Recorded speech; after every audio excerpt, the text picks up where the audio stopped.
اور رسمی بات چیت کے بعد پوچھا کہ میں کیوں زرینہ سے ملنا چاہتا ہوں۔ میں نے اپنا تعارف کرانے کے بعد کہا، آپ اپنی بھانجی کو بلائیں، ساری باتیں آپ کے سامنے ہوں گی۔ ہمیں ایک شخص کے بارے میں معلومات درکار ہیں اور زرینہ اس کو جانتی ہے۔ منظور حسین نے پریشان نظروں سے اپنی بیوی کی طرف دیکھا اور بولا، جاؤ بلاؤ اسے۔ تھوڑی دیر بعد زرینہ اپنی ممانی کے ہمراہ جھجکتی ہوئی کمرے میں داخل ہوئی۔ وہ درمیانے قد اور سانولے رنگ کی ایک پرکشش لڑکی تھی۔ اس نے مہین سا دوپٹہ اوڑھ رکھا تھا اور اپنے جسم کو چھپانے کی ناکام کوشش کر رہی تھی۔ اس کی آنکھیں بتا رہی تھیں کہ وہ زندگی کے نشیب و فراز کو خوب سمجھتی ہے۔ اس کے ماموں نے میرا تعارف کرایا اور کہا، میں اس سے کچھ پوچھنا چاہتا ہوں۔ وہ خاموشی سے اپنی ممانی کے پاس بیٹھ گئی۔ بی بی، میں تمہارے گھر گیا تھا اور تمہاری ماں سے ملا تھا۔ میں نے کہا، وہاں سے پتہ چلا کہ تم لائل پور آئی ہوئی ہو، اس لیے ادھر آنا پڑا۔ تمہیں یاد ہوگا کہ پچھلے مہینے کی 13 تاریخ کو تمہارے ہاں ایک مہمان آیا تھا۔ وہ لائل پور کا رہنے والا ہے اور ایک کلاتھ اسٹور پر کام کرتا ہے۔ اس نے بے چینی سے پہلو بدلا۔ وہ سمجھ گئی تھی کہ میں کس مہمان کا ذکر کر رہا ہوں۔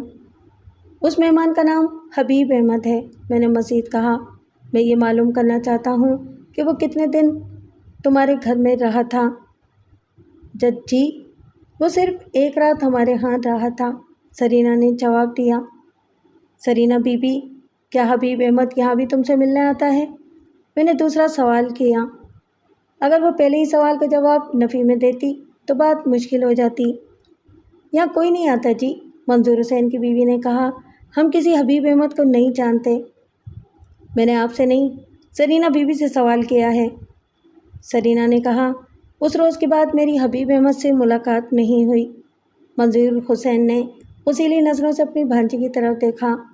اسے غالباً حبیب احمد کے بارے میں کچھ معلوم نہیں تھا۔ کیا حبیب احمد پہلے بھی کبھی تمہارے گھر آیا تھا؟ نہیں، پہلے کبھی نہیں آیا تھا۔ زرینہ نے کنکیوں سے اپنے ماموں کی طرف دیکھا۔ گزشتہ مہینے وہ کس سلسلے میں تم سے ملنے آیا تھا؟ منظور حسین نے ایک بار پھر غصیلی نظروں سے اپنی بھانجی کی طرف دیکھا اور اٹھ کر کمرے سے باہر چلا گیا۔ کون ہے یہ حبیب احمد؟ منظور حسین کی بیوی نے زرینہ سے پوچھا، اور تمہارا اس سے کیا تعلق ہے؟ وہ ہمارا دور کا رشتہ دار ہے۔ دور کا رشتہ دار ہے؟ منظور حسین کی بیوی نے ہاتھ لہرایا۔ نزدیک کے رشتہ داروں سے تو تم لوگوں نے کبھی تعلق واسطہ رکھا نہیں، دور کے رشتہ داروں سے بڑی محبت ہے تم لوگوں کو۔ ممانی جان، یہ باتیں آپ بعد میں بھی کر سکتی ہیں، زرینہ نے تلخی سے کہا اور پھر میری طرف متوجہ ہو کر بولی، تھانے دار صاحب، حبیب احمد ملنے کے لیے ہمارے گھر آیا تھا اور مل کر واپس چلا گیا تھا۔ میں آپ کے ان سوالات کا مقصد نہیں سمجھی۔ میں نے کوئی جرم نہیں کیا، مجھے یہ سوالات پسند نہیں ہیں۔ بی بی، بات یہ ہے کہ حبیب احمد کے باپ نے اپنے بیٹے کی گمشدگی کی رپورٹ درج کروائی ہے۔ 13 مارچ کو رات کے وقت وہ تمہارے گھر پہنچا تھا۔ اس نے اپنے مالک سے 3 دن کی چھٹی لی تھی، جس سے یہ اندازہ ہوتا ہے کہ وہ کم سے کم 3 راتیں تمہارے گھر میں گزارنے کا ارادہ رکھتا تھا۔ مگر تمہارا کہنا ہے کہ ایک رات رہ کر وہ واپس چلا گیا تھا، مگر وہ اپنے گھر نہیں پہنچا اور نہ ہی اس کے بعد کسی نے اسے دیکھا ہے۔ میں یہ جاننا چاہتا ہوں کہ وہ کہاں غائب ہو گیا ہے۔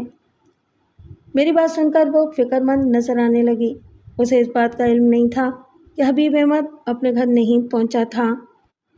یہ بات تو میں نے پہلی دفعہ سنی ہے، اس نے کہا۔ میں تو یہ سمجھی تھی کہ اس نے نوکری چھوڑ دی ہے۔ اس کا مطلب یہ تھا کہ وہ کلاتھ اسٹور پر اس کا پتہ کرنے گئی تھی۔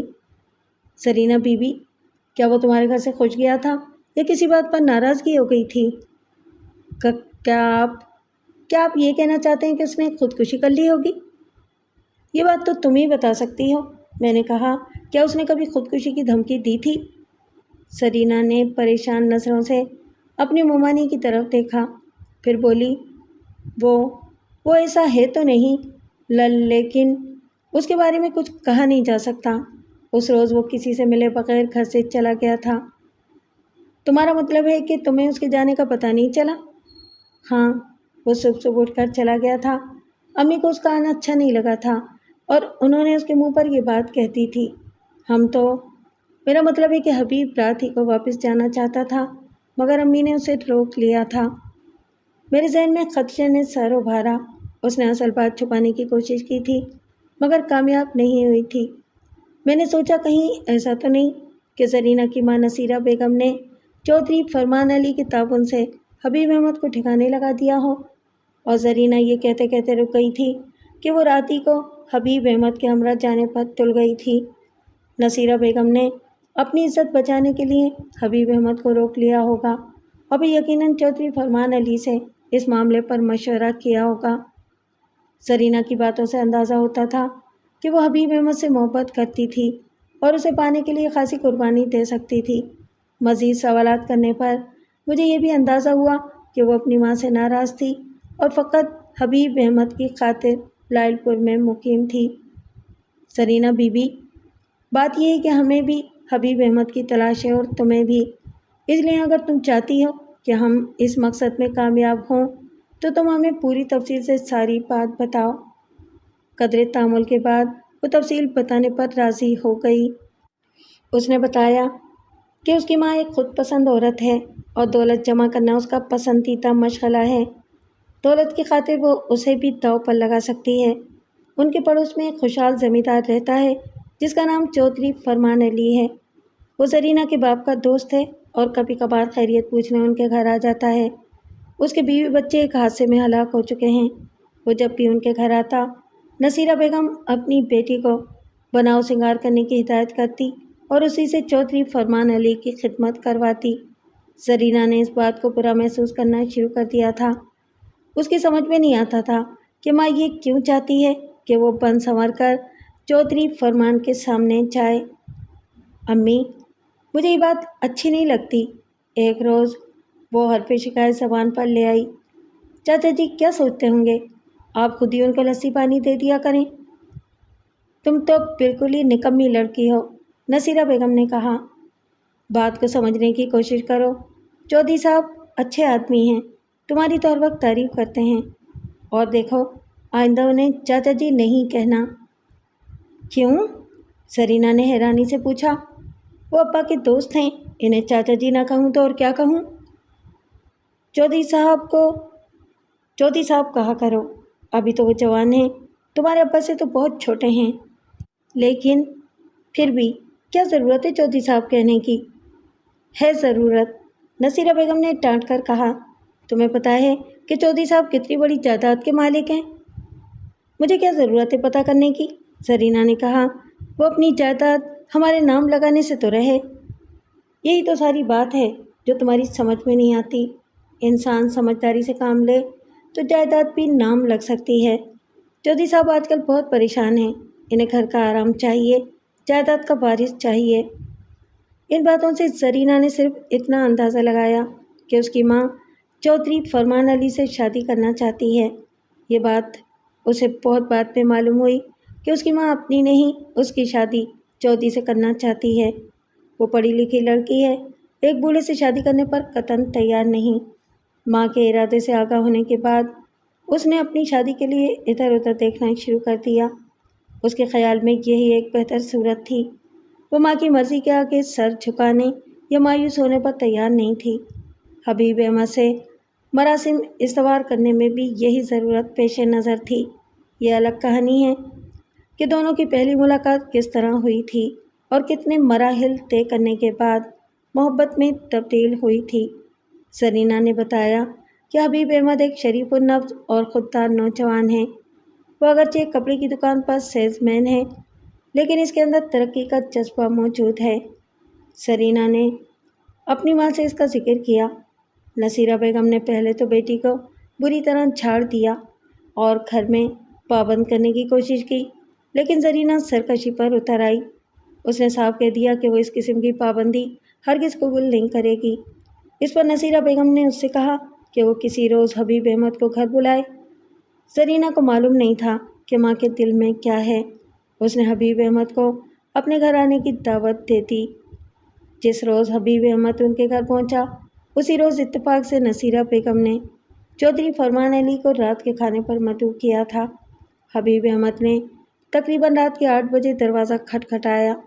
اس وقت دونوں ماں بیٹی چوتھی فرمان علی کے ساتھ کھانا کھا رہی تھی۔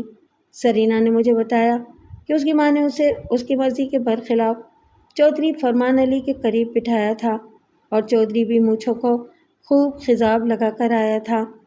دروازہ نصیرہ بیگم نے کھولا اور حبیب احمد کو تعارف کے بعد سیدھی کھانے کے کمرے میں لے گئی۔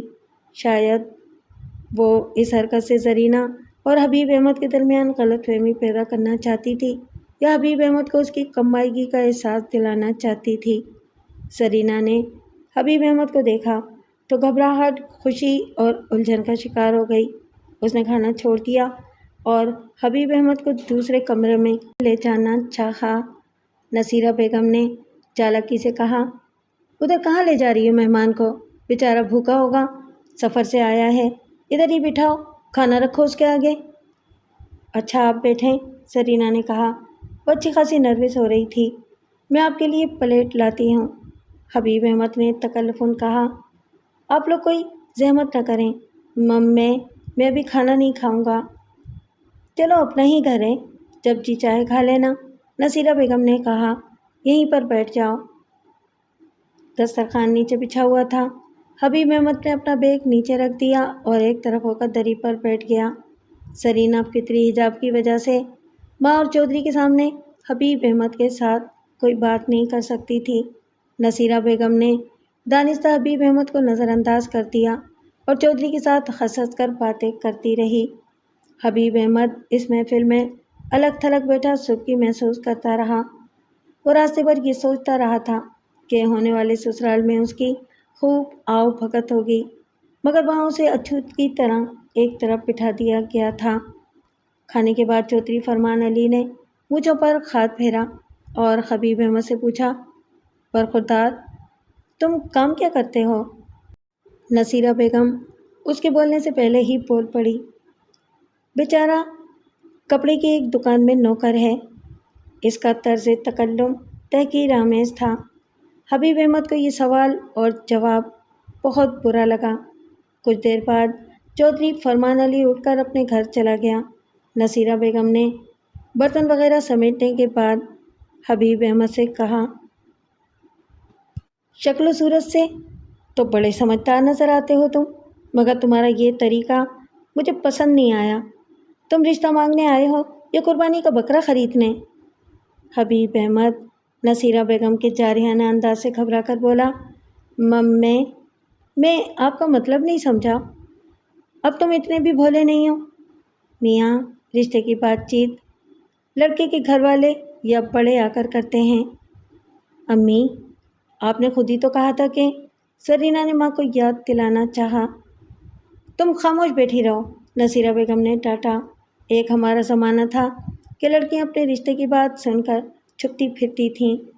تمہارا باپ زندہ ہوتا تو تمہاری اس حرکت پر تمہارے ٹکڑے کر دیتا۔ حبیب احمد نے کہا، زرینہ نے مجھے بتایا تھا کہ آپ مجھ سے ملنا چاہتی ہیں، اس لیے چلا آیا۔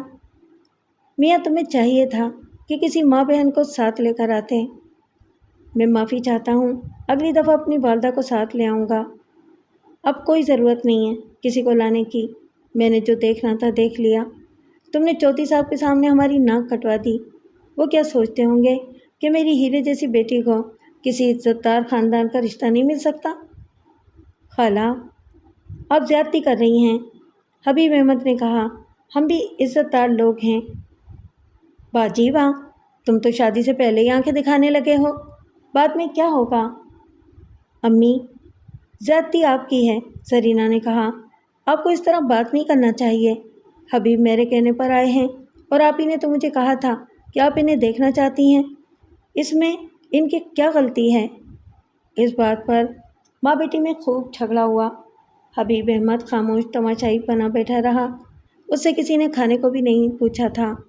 رات کے 10 بجے نصیرہ بیگم نے اس سے پوچھا، تم ابھی واپس جاؤ گے یا کل صبح؟ ابھی کیسے جائیں گے؟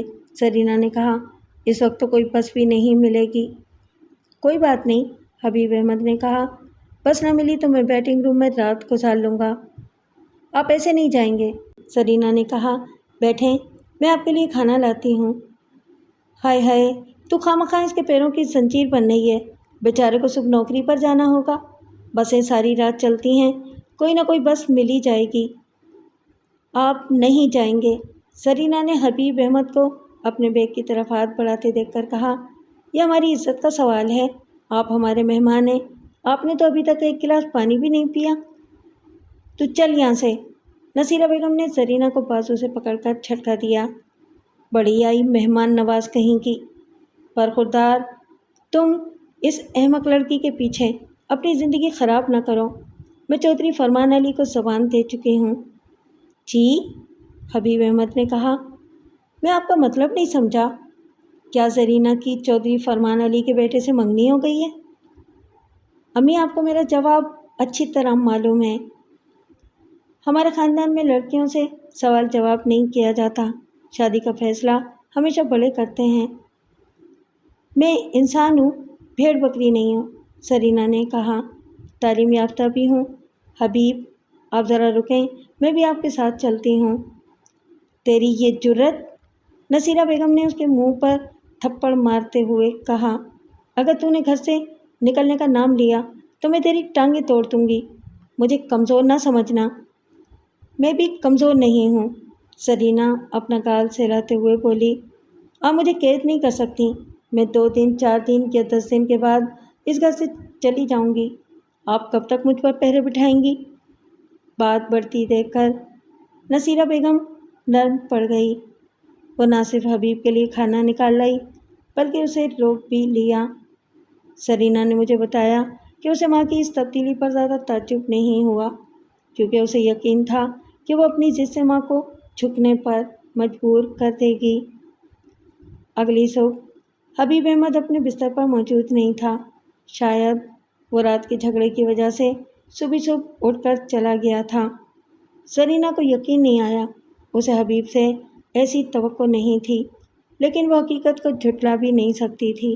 اس نے ڈرتے ڈرتے ماں سے پوچھا، کیا حبیب اسے بتا کر گیا تھا؟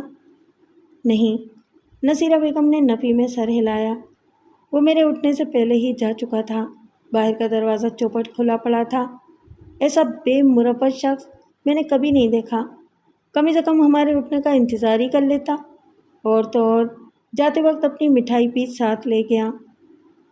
مجھے تو یقین نہیں آ رہا، وہ مجھے بتائے بغیر کیسے چلے گئے؟ تم ابھی نادان ہو، ان باتوں کو سمجھنا اتنا آسان نہیں ہے۔ چودھری صاحب نے جاتے وقت کہا تھا کہ لڑکا قابل اعتبار نظر نہیں آتا، اسے ہوشیار رہنا۔ مجھے تو ڈر ہے کہ وہ گھر کی کوئی چیز اٹھا نہ لے گیا ہو۔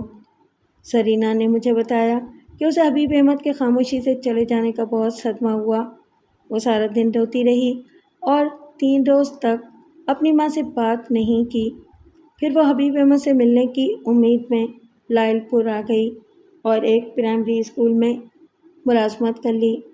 ساری بات سننے کے بعد میں اس نتیجے پر پہنچا کہ حبیب احمد نصیرہ بیگم کے گھر سے باہر نہیں گیا تھا، اس کے ساتھ یقیناً کوئی حادثہ پیش آ گیا تھا، یا نصیرہ بیگم نے چودھری فرمان علی کے تعاون سے اسے قتل کر دیا تھا اور لاش کو راتوں رات ٹھکانے لگا دیا تھا۔ میں نے زرینہ سے پوچھا کہ اگلی صبح وہ کتنے بجے بیدار ہوئی تھی؟ اس نے جواب دیا کہ وہ تقریباً 7 بجے اٹھی تھی، اس کی ماں اس سے پہلے اٹھ گئی تھی۔ صبح جب تم نے اپنی ماں کو دیکھا تو کیا اس کے چہرے پر بے خوابی یا تھکن کے نشانات موجود تھے؟ اس نے میرے سوال پر غور کیا اور پھر بولی، میں نے امی کے چہرے پر تو غور نہیں کیا تھا، لیکن مجھے اتنا یاد ہے کہ ناشتے کے بعد امی نے سر درد کی شکایت کی تھی اور اپنے کمرے میں جا کر سو گئی تھیں اور تقریباً 2 بجے تک سوتی رہی تھیں۔ میں نے زرینہ کو ہدایت کی کہ وہ 1 آدھ روز کے اندر قصبے میں پہنچ جائے، ہمیں اس کے بیان کی ضرورت پڑ سکتی ہے۔ میری بات سن کر وہ پریشان نظر آنے لگی۔ اگلے 2 روز تک میں ان بسوں کے ڈرائیوروں اور کنڈکٹروں سے پوچھ گچھ کرتا رہا جو 14 مارچ کی صبح قصبے سے گزری تھیں۔ میری تفتیش کے مطابق صبح کے 7 بجے تک کل 6 بسیں وہاں سے گزری تھیں۔ ان بسوں کے ڈرائیوروں اور کنڈکٹروں نے حبیب احمد کی تصویر دیکھی اور پورے وثوق کے ساتھ مجھے بتایا کہ وہ شخص ان کی بسوں میں سوار نہیں ہوا تھا۔ صبح کے وقت زیادہ رش نہیں ہوتا، اس لیے اکا دکا مسافر نظر میں آئے بغیر نہیں رہتے، خصوصاً بابو ٹائپ کا آدمی فوراً نظر میں آ جاتا ہے۔ صبح کے وقت کوئی ٹرین وہاں سے نہیں گزرتی تھی۔ نیز لائل پور وغیرہ جانے والے مسافر ٹرین میں سفر بھی نہیں کرتے تھے کیونکہ ٹرین دگنا وقت لگاتی تھی۔ حبیب احمد کا باپ شریف احمد 2-3 مرتبہ میرے پاس آ چکا تھا۔ وہ خاصا معمر شخص تھا اور اپنے نوجوان بیٹے کی گمشدگی کے باعث سخت پریشان تھا۔ میں اسے کسی قسم کی تسلی دینے کی پوزیشن میں نہیں تھا کیونکہ میرا اندازہ خوشگوار نہیں تھا۔ اس اثنا میں نے 2 سادہ لباس سپاہیوں کو چودھری فرمان علی اور نصیرہ بیگم کے گھر کی نگرانی پر مامور کر دیا تھا۔ تیسرے یا چوتھے روز چودھری فرمان علی مجھ سے ملنے کے لیے تھانے پہنچ گیا۔ رسمی کلامات کے بعد اس نے کہا، ملک صاحب، میں ایک عزت دار زمیندار ہوں اور ہر سال حکومت کو لگان ادا کرتا ہوں اور سرکاری ملازموں کو جو تنخواہیں ملتی ہیں ان میں ہمارا پیسہ بھی شامل ہوتا ہے۔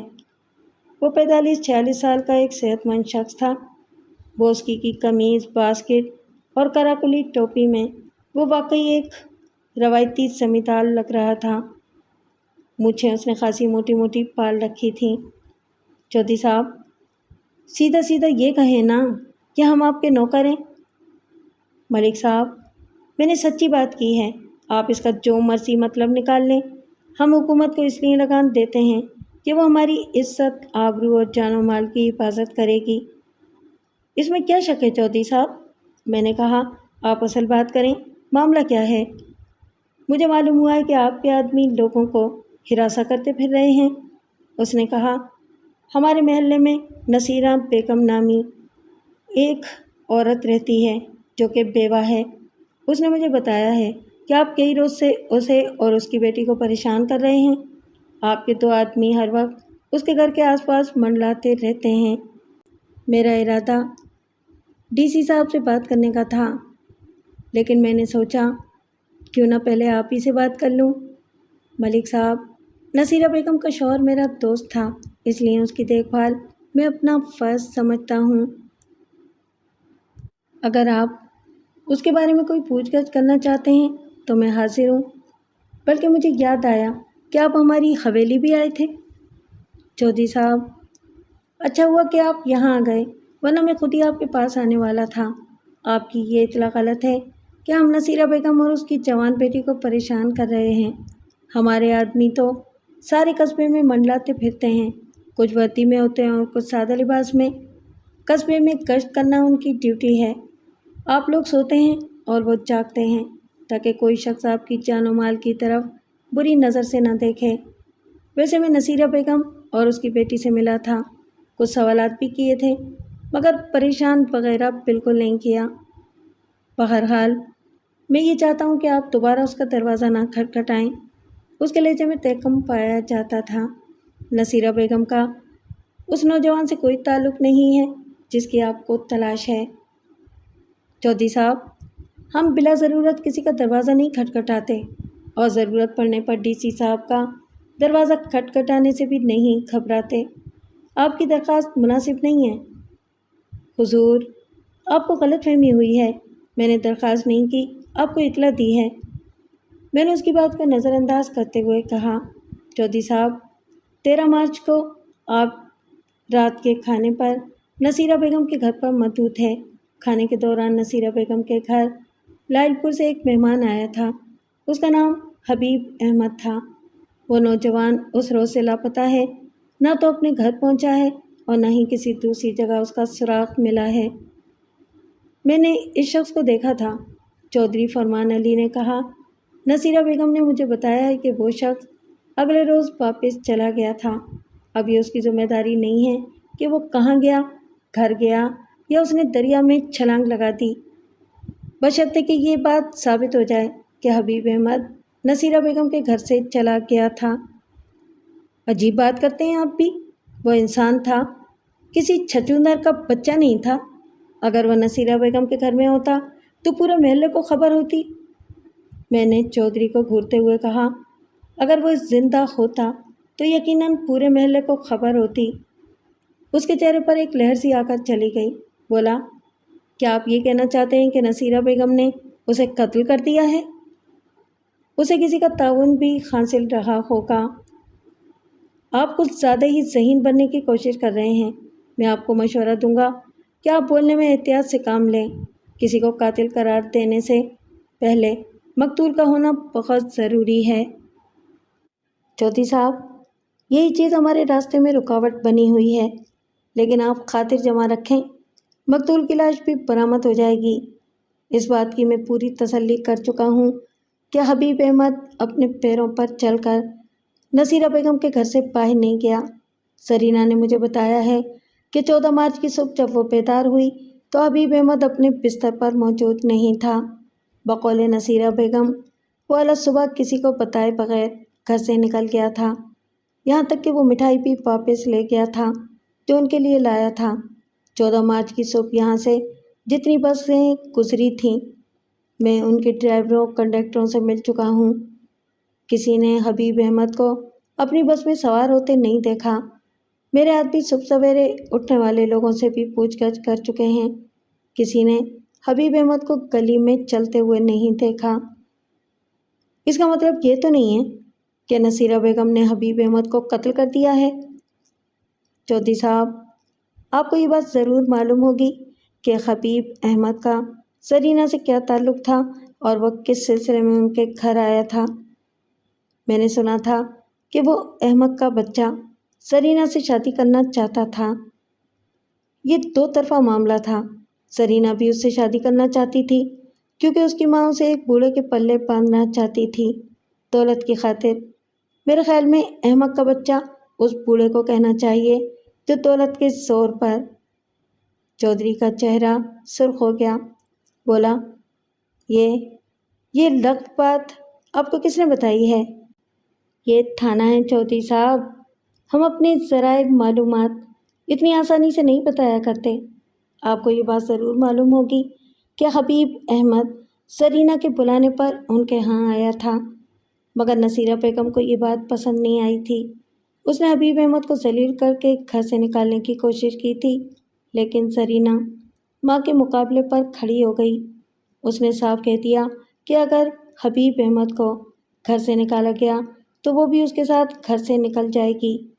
جوان بیٹی گھر سے بھاگنے کی دھمکی دے تو اونچے شملے بھی نیچے ہو جایا کرتے ہیں۔ میرا خیال ہے کہ نصیرہ بیگم بیٹی کی دھمکی سن کر نرم پڑ گئی تھی، لیکن وہ ہمت والی عورت ہے۔ اس نے حبیب احمد کو روک لیا اور صبح ہونے سے پہلے اسے ٹھکانے لگا دیا۔ چودھری قدرے نرم پڑ گیا، بولا، ملک صاحب، مجھے آپ کی تھیوری سے اتفاق نہیں ہے۔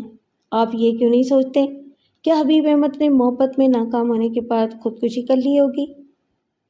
میں یہ بھی سوچ چکا ہوں، خودکشی کرنے والوں کی لاشوں کو لوگ غائب نہیں کیا کرتے۔ چودھری فرمان علی جب تھانے سے نکلا تو وہ کچھ پریشان نظر آتا تھا۔ وہ اپنے پرائیویٹ ٹانگے میں آیا تھا، خاصا سجا ہوا ٹانگا تھا۔ اس کے ساتھ 2 آدمی اور بھی تھے جو باہر ہی ٹھہرے رہے تھے۔ اگلے روز میں نے عدالت سے سرچ وارنٹ حاصل کیا اور نصف درجن آدمیوں کے ہمراہ نصیرہ بیگم کے گھر پہنچ گیا۔ میرے آدمیوں نے مکان کو گھیرے میں لے لیا۔ میں نے انہیں ہدایت کر دی تھی کہ کوئی شخص مکان سے باہر نہ جائے۔ اس وقت صبح کے 10 بجے تھے اور مرد کاموں پر گئے ہوئے تھے۔ نصیرہ بیگم خاصی دھڑلے والی عورت تھی، وہ میری کوئی بات سننے پر تیار نہیں تھی۔ میں نے اسے سرچ وارنٹ دکھایا اور کہا کہ ہم عدالت کی اجازت سے اس کے مکان کی تلاشی لینا چاہتے ہیں۔ اس نے ایک ڈنڈا اٹھا لیا اور کہا کہ جو شخص آگے بڑھا وہ اس کی ٹانگیں توڑ دے گی۔ دروازے کا ایک پٹ بند تھا اور دوسرے حصے کے سامنے وہ خود کھڑی تھی۔ اس کا شور سن کر گلی میں لوگ اکٹھے ہونے شروع ہو گئے تھے۔ میں نے بند دروازے کو کندھا مار کر کھولا اور اپنے 2 آدمیوں سمیت اندر داخل ہو گیا۔ نصیرہ بیگم نے 2-3 بار ڈنڈا چلایا، ایک آدھ چوٹ مجھے بھی لگی، لیکن پھر حوالدار نے اس کے ہاتھ سے ڈنڈا چھین لیا اور کہا، اماں جی، ان ڈنڈوں سے ہماری ٹانگیں نہیں ٹوٹ سکتی، آپ اپنی چوڑیوں کی فکر کریں، ہم قانون کے بندے ہیں اور قانون کے ساتھ ڈنڈوں سے نہیں لڑا جا سکتا۔ نصیرہ بیگم نے بے بسی کے عالم میں ہمیں بد دعائیں دینا شروع کر دیں۔ جب ہم اندر داخل ہوئے تو میں نے ایک شخص کو کمرے سے نکل کر پچھلی طرف جاتے دیکھا۔ وہ خاصا اجلت میں معلوم ہوتا تھا۔ میں نے اسے آواز دی تو اس نے ٹھہرنے کے بجائے رفتار تیز کر دی اور نظروں سے اوجھل ہو گیا۔ میں نے اپنا ریوالور نکال لیا اور تیزی سے اس کے پیچھے توڑا۔ ساتھ ہی میں نے سیٹی بھی بجائی تاکہ باہر والے سپاہی ہوشیار ہو جائیں۔ جب میں عمارت کا کونا مڑا تو مذکورہ شخص درمیانی دیوار پر چڑھنے کی کوشش کر رہا تھا۔ باہر سے سیٹی کا جواب آ گیا تھا، اس لیے وہ پڑوسیوں کے صحن میں کودنے کا ارادہ رکھتا تھا۔ اس کی جوتیاں نیچے گر گئی تھیں اور دھوتی کی وجہ سے وہ اوپر چڑھنے میں دقت محسوس کر رہا تھا۔ میں نے اس کی دھوتی کے پچھلے حصے میں ہاتھ ڈال کر اسے جھٹکا دیا تو وہ بھینسے کی طرح ٹکراتا ہوا زمین پر آن گرا۔ آدمی وہ خاصا جاندار تھا، نیچے گرنے کے باوجود اس نے ہمت نہیں ہاری۔ وہ تیزی سے اٹھا، پوری قوت سے مجھے دھکا دیا اور دھوتی سنبھالتا ہوا مرکزی دروازے کی طرف بھاگا۔ مجھے یاد ہے کہ اس نے بڑک بھی ماری تھی۔ بعد میں معلوم ہوا کہ وہ جوانی میں کبڈی کھیلتا رہا تھا۔ دروازے کے سامنے حوالدار نے اسے پکڑنے کی کوشش کی۔ اس نے نہایت مہارت سے حوالدار کو جھانسا دیا اور اسے اٹھا کر زمین پر پٹخ دیا۔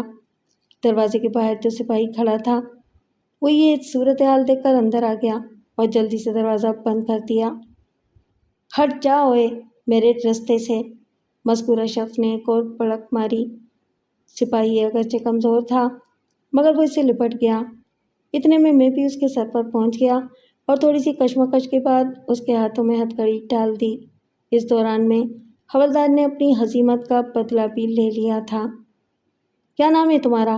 میں نے پوچھا۔ نام میرا چودھری محمد الیاس کھمن ہے، اس نے ہانپتے ہوئے جواب دیا۔ میں کوئی معمولی آدمی نہیں ہوں تھانے دار۔ ہتھ کڑی کھول دے، نہیں تو تیرے حق میں اچھا نہ ہوگا۔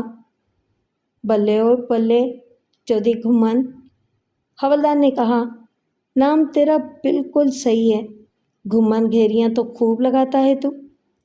چودھری، یہ ہتھ کڑیاں اب اتنی آسانی سے نہیں کھلیں گی، میں نے کہا۔ تم کار سرکار میں مزاحمت کے مرتکب ہوئے ہو، ہم پر حملہ آور ہوئے ہو اور ہمیں دھمکی دی ہے، اس لیے ہم تمہیں گرفتار کر رہے ہیں۔ ہمیں پتہ ہے کہ تم بہت بڑے چودھری ہو لیکن قانون سے بڑے نہیں ہو۔ وہ ہمیں دھمکیاں دیتا رہا لیکن میں نے کوئی پرواہ نہ کی۔ مکان کے اندر زرینہ کے علاوہ ایک ادھیڑ عمر ملازمہ بھی تھی۔ میں نے عورتوں کو برآمدے میں بٹھا دیا، چودھری الیاس کھمن کو حوالدار کے سپرد کیا اور خود ایک آدمی کے ہمراہ مکان کی تلاشی لینا شروع کر دی۔ مکان کا صحن خاصا بڑا تھا اور اس کے ایک حصے میں سبزیاں اگی ہوئی تھیں۔ میں نے سوچا کہ کسی لاش کو دفن کرنے کے لیے وہ جگہ بڑی مناسب تھی۔ زمین نرم تھی جسے کھودنا زیادہ مشکل نہیں تھا۔ نصیرہ بیگم جیسی مضبوط عورت یہ کام تنہا بھی کر سکتی تھی۔ جیسا کہ زرینہ نے مجھے بتایا تھا کہ 14 مارچ کے روز ناشتے کے بعد اس کی ماں سو گئی تھی اور دوپہر کے بعد اٹھی تھی۔ اس کا مطلب یہ تھا کہ وہ رات کو جاگتی رہی تھی۔ مکان کے اندر سے مجھے کوئی خاص چیز نہیں ملی جو واردات پر روشنی ڈالتی۔ میں نے ایک ASI کو جو باہر ڈیوٹی پر مامور تھا اندر بلایا، خانہ تلاشی کا کام اس کے سپرد کیا اور خود گھر والوں سے پوچھ گچھ شروع کر دی۔ میں نے بیٹھک میں ڈیرا جما لیا اور پہلے زرینہ کو اندر بلایا۔ وہ ہماری کارروائی کی وجہ سے خاصی پریشان تھی۔ زرینہ بی بی، یہ کارروائی ہمیں مجبوراً کرنا پڑی ہے، میں نے نرمی سے کہا۔ ہماری تفتیش یہ ظاہر کرتی ہے کہ حبیب احمد اس گھر سے باہر نہیں گیا۔ تم ذرا سوچ کر بتاؤ، 14 مارچ والے روز تم نے اپنے باغیچے میں کوئی غیر معمولی بات تو نہیں دیکھی؟ کوئی تازہ کھدی ہوئی جگہ تمہاری نظروں میں تو نہیں آئی؟ کیا آپ یہ کہنا چاہتے ہیں کہ حبیب کو کسی نے قتل کر کے باغیچے میں دفن کر دیا ہے؟ فی الحال تو میرا یہی اندازہ ہے اور میں اسی لائن پر تفتیش کر رہا ہوں۔ میں آپ کے سوال کا صحیح جواب نہیں دے سکتی۔ باغیچے میں کھدائی وغیرہ تو اکثر ہوتی رہتی ہے۔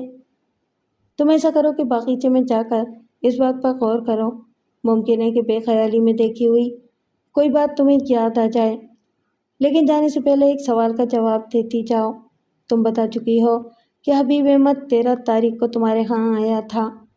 اس روز چودھری فرمان علی تمہارے ہاں کھانے پر مدعو تھا۔ یہ بتاؤ کہ فرمان علی کے جانے کے بعد کوئی اور شخص تمہارے گھر آیا تھا؟ وہ سوچتے ہوئے بولی، میرا خیال ہے کہ امی نے ماسی فاتح کو کسی کو بلانے کے لیے بھیجا تھا۔ اس کی واپسی تک میں سو چکی تھی، یا شاید مجھے اس کی واپسی کا پتہ نہیں چلا تھا۔ میں نے اسے بھیج دیا اور ماسی فاتح کو اندر بلا لیا۔ وہ ادھیڑ عمر کی ایک ہوشیار عورت نظر آتی تھی۔ اس نے خطر کے ڈھیلے ڈھالے کپڑے پہن رکھے تھے۔ میرے استفسار پر اس نے بتایا کہ وہ نصیرہ بیگم کے پاس ہی رہتی ہے۔ اس کے 3 بچے ہیں، 2 لڑکیاں اور 1 لڑکا۔ لڑکیاں شادی شدہ ہیں اور لڑکا باپ کے ساتھ لاہور میں رہتا ہے۔ دونوں وہاں کوئی چھوٹا موٹا کام کرتے ہیں۔ ماسی فاتح، پچھلے مہینے یہاں لائل پور سے ایک مہمان آیا تھا۔ میں نے کہا، اس روز چودھری فرمان علی کی ادھر دعوت بھی تھی۔ تمہیں وہ مہمان یاد ہے نا؟ اس کا نام حبیب تھا۔ آہو جی، اچھی طرح یاد ہے۔ اگلے دن وہ سویرے سویرے اٹھ کر چلا گیا تھا، اس نے جواب دیا۔ رات کو جب چودھری چلا گیا تھا تو نصیرہ بی بی کا اپنی بیٹی سے جھگڑا ہوا تھا۔ آہو جی، ہوا تو تھا، پر تھوڑی دیر بعد مکا ہو گیا تھا۔ مکا کے بعد نصیرہ بی بی نے تمہیں کسی کو بلانے کے لیے بھیجا تھا، یاد ہے نا تمہیں؟ اس نے جواب دینے میں تھوڑا تحمل کیا، پھر بولی، بھیجا تو تھا، پر میں بھلا گئی ہوں۔ دیکھ ماسی فاتح، اگر تجھے یہ بات یاد نہیں آئے گی تو ہم تجھے تھانے لے چلیں گے۔ وہاں لوگوں کو بڑی پرانی باتیں یاد آ جاتی ہیں، اس لیے بہتر یہی ہے کہ یہیں پر یہ بات یاد کر لو۔ تھانے دار جی، میں غریب عورت ہوں، میں نے نصیرہ بی بی کا نمک کھایا ہے۔ اس نے مجھے یہ بات بتانے سے منع کیا تھا۔ اگر میں نے سچ بولا تو وہ مجھے نوکری سے جواب دے دے گی۔ سچ تو تمہیں بولنا ہی پڑے گا، خود بتا دو گی تو اچھی رہو گی۔ میں تمہاری مالکن سے اس بات کا ذکر نہیں کروں گا۔ تھوڑے سے دھمکانے کے بعد وہ سچ بولنے پر تیار ہو گئی۔ اس نے بتایا کہ 13 مارچ کی رات وہ چودھری الیاس کھمن کو بلانے گئی تھی۔ چودھری الیاس کا گھر وہاں سے زیادہ دور نہیں تھا۔ وہ فوراً چلا آیا تھا اور نصیرہ بیگم کی ہدایت پر پچھلے دروازے سے آیا تھا۔ اس کے بعد کیا ہوا تھا؟ میں نے پوچھا۔ دونوں خاموشی سے بیٹھک میں چلے گئے تھے اور میں سونے کے لیے چھت پر چلی گئی تھی۔ میرا کمرہ چھت پر ہے، سیڑھیاں پچھلی طرف ہیں۔ رات کو تم نے کوئی شور وغیرہ تو نہیں سنا؟ میں نے پوچھا۔ یا کسی کو کیاریوں میں کھدائی وغیرہ کرتے تو نہیں دیکھا؟ چھت سے تو پورا صحن نظر آتا ہوگا۔ اس نے جواب دینے میں پھر تامل کیا۔ میں نے سختی سے کہا، ماسی فاتح، اگر میں نے تمہیں حوالات میں بند کر دیا تو یاد رکھو تمہاری ضمانت دینے بھی کوئی نہیں آئے گا۔ میرا خیال ہے جی کہ میں نے باغیچے میں کسی کو مٹی کھودتے دیکھا تھا، اس نے جواب دیا۔ اس وقت میں سو چکی تھی، مگر کچھ سی چلنے کی آواز سن کر میری آنکھ کھل گئی۔ میں نے اٹھ کر نیچے دیکھا تو کوئی باغیچے میں مٹی کھود رہا تھا۔ اندھیرے کی وجہ سے میں اس کی شکل نہیں دیکھ سکی۔ میں نے نیچے جا کر پتہ کرنے کا ارادہ کیا، لیکن پھر میں نے نصیرہ بی بی کو اس طرف جاتے دیکھا۔ وہ مٹی کھودنے والے کے ساتھ آہستہ آہستہ باتیں کرنے لگی، اس لیے میں نیچے نہیں گئی۔ میں نے اس سے وہ جگہ پوچھی جہاں اس نے کسی نامعلوم شخص کو کھدائی کرتے دیکھا تھا اور اسے الگ کمرے میں بٹھا دیا۔ پھر میں چودھری گھمن کو میں نے اپنے پاس بلا لیا۔ وہ انوس دھمکیاں دے رہا تھا۔ میں نے پوچھا، چودھری گھمن، اس عورت سے یعنی نصیرہ بیگم سے تمہارا کیا رشتہ ہے؟ اس نے تلخ لہجے میں جواب دیا، وہی جو تمہارے باپ کا تمہاری ماں سے تھا۔ مجھے غصہ تو بہت آیا، مگر میں ضبط کر گیا۔ میرا مطلب ہے کہ تم دونوں کے درمیان میاں بیوی کا رشتہ ہے۔ ملک صفدر حیات، تم نے بڑی غلط جگہ پر ہاتھ ڈالا ہے، اس نے کہا۔ ہمارے خاندان پر تو بڑے بڑے انگریز افسر بھی ہاتھ ڈالتے ہوئے ڈرتے تھے۔ اب بھی موقع ہے، یہ ہتھکڑیاں کھول دو، میں تمہاری غلطی معاف کر دوں گا۔ انگریز 7 سمندر پار سے آئے تھے چودھری گھمن، انہیں اس ملک کی مٹی کا تجربہ نہیں تھا۔ وہ آدمی کو نہیں، اس کی زمین کو ناپتے تھے، لیکن میں اس مٹی کا بندہ ہوں۔ میں جب میراثی کو دیکھتا ہوں تو اسے پہچان لیتا ہوں۔ یہ ہتھکڑی اب تمہارے ہاتھ میں ہے اور یہ کل ہی اترے گی۔